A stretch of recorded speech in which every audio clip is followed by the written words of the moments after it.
বাংলাদেশের সাথে বাণিজ্যে বিধিনিষেধ আরোপের ফল যেন হাড়ে হাড়ে টের পাচ্ছে ভারতীয়রা। ঢাকাকে চাপে ফেলতে মোদী সরকারের নেওয়া কড়াকড়ির বলি হচ্ছে দেশটির সাধারণ ব্যবসায়ীরা। ধস নামতে চলেছে সেভেন সিস্টার্স এবং পশ্চিমবঙ্গের অর্থনীতিতে। মূল্য চুকাতে হচ্ছে খেটে খাওয়া মানুষদের।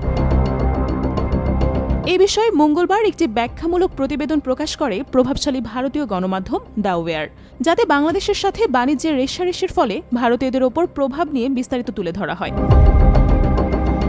কয়েকদিন আগেই তৈরি পোশাকসহ বেশ কয়েকটি বাংলাদেশি পণ্য স্থলপথে আমদানি নিষিদ্ধ করে নয়াদিল্লি।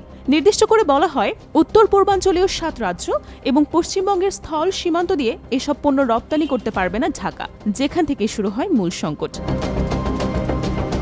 সিদ্ধান্ত অনুযায়ী পশ্চিমবঙ্গের পেট্রোপোল, হিলি, মাহাদীপুর, চ্যাংরাবান্ধা এবং ফুলবাড়ির স্থলবন্দর দিয়ে বর্তমানে ভারতে বেশ কিছু পণ্য রপ্তানি বন্ধ রয়েছে, যার ফলে এক প্রকার জনমানব শূন্য বিরান প্রান্তরে পরিণত হয়েছে বন্দরগুলো। এমনটাই বলা হয়েছে দ্য ওয়্যারের প্রতিবেদনে। এতে আরও উল্লেখ করা হয়, বিদ্যমান পরিস্থিতির কারণে স্থলবন্দরগুলো সকল পণ্য সরবরাহ ব্যবস্থায় অচল হয়ে পড়েছে। ফলস্বরূপ যারা দুদেশের আমদানি রপ্তানি বাণিজ্যের উপর জীবিকা নির্বাহ করত, এমন হাজার হাজার পরিবার এখন বিপর্যস্ত। উদাহরণস্বরূপ ধরা যাক পেট্রোপোল স্থলবন্দরের কথাটা, যেটিকে দক্ষিণ এশিয়ার সর্ববৃহৎ স্থলবন্দর হিসেবেও বিবেচনা করা হয়। দ্য ওয়্যারের সূত্র অনুসারে বাংলাদেশ ভারতের স্থলভিত্তিক বাণিজ্যের প্রায় 70% পরিচালিত হয় বন্দরটি দিয়ে।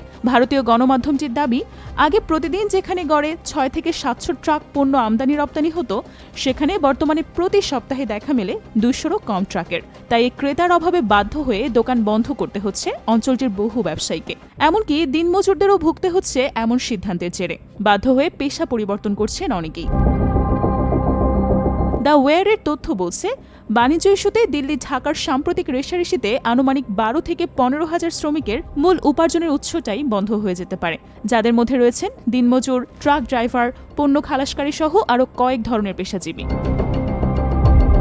শুধু তাই নয়, কড়াকড়ির কারণে স্থল সীমান্তের পরিবর্তে অনেকটা পথ ঘুরে 8 থেকে 10 দিন অতিরিক্ত সময় নিয়ে তৈরি পোশাক রপ্তানি করা হচ্ছে ভারতে, যার ফলে রেডিমেড এসব গার্মেন্টস পণ্যের দাম এখন ভারতে আকাশচুম্বী। দ্য ওয়্যার, হিন্দুস্তান টাইমস সহ একাধিক গণমাধ্যমে উঠে আসে তথ্যটি। গণমাধ্যমগুলোর তথ্য মতে গেল 10 মাসে প্রায় 10 থেকে 12,000 কোটি মূল্যের পণ্য রপ্তানি হয়েছে ভারত বাংলাদেশ স্থল সীমান্তগুলো দিয়ে, যেখানে বেশিরভাগই তৈরি পোশাক।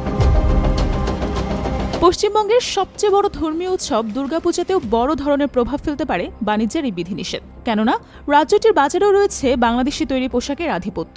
ভারতীয় সংবাদ মাধ্যমটির প্রতিবেদনে আরও বলা হয়, পূজার সামনে পশ্চিমবঙ্গের বাজারে চাহিদামাফিক যোগান না থাকায় ব্যাপক হারে মূল্য বেড়ে যেতে পারে বাংলাদেশি আরএমজি পোশাকের। আর তাহলে ভোগান্তিতে পড়তে হবে রাজ্যটির বাসিন্দাদের, কেননা বাংলাদেশ থেকে যাওয়া পোশাকগুলো দামে সাশ্রয়ী হয়।